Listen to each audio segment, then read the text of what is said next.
ఈరోజు అన్నమయ్య జిల్లా ఓబులవారిపల్లి మండల పరిధిలో ఎక్కడ పట్టినా భూ కబ్జాలు, ఎక్కడ పట్టినా దళితులపైన దాడులు, ఎక్కడ ప్రభుత్వం ల్యాండ్ కనపడినా కూడా గద్దలు తన్నుకుపోయినలాగా తన్నుకుపోతున్నటువంటి పరిస్థితుల్లో ఈరోజు భూ కబ్జాదారులు ఉన్నారు.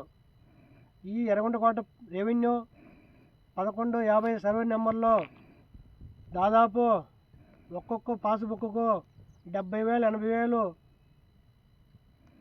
తీసుకొని వాళ్ళకు పట్టాలు ఇప్పిస్తామని చెప్పేసి కొంతమంది రాజకీయ నాయకులు అంటూ ఉన్నారు. అది మా సౌకు వచ్చింది కాబట్టి ఈరోజు మేము సదరు భూమిలోకి వచ్చి ఈరోజు మీడియా వారితో మాట్లాడుతూ ఉన్నాం.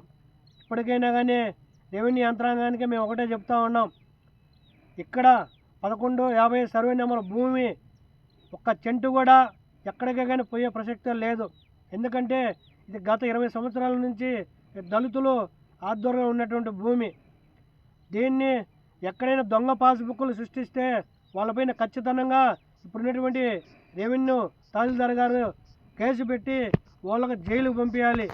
లేని పక్షంలో భారత కమ్యూనిస్ట్ పార్టీ సిపి ఆధ్వర్యంలో ఇక భారీ ఎత్తున ఆందోళన కార్యక్రమాలు చేపడతామని చెప్పేసి మేము రెవెన్యూ యంత్రాంగానికి హెచ్చరిక చేస్తూ ఉన్నాం.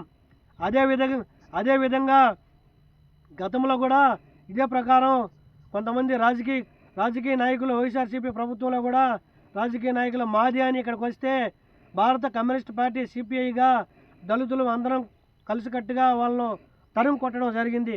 అప్పటి నుంచి దళితుల ఆధ్వర్యంలోనే ఈ ల్యాండ్ ఉంది.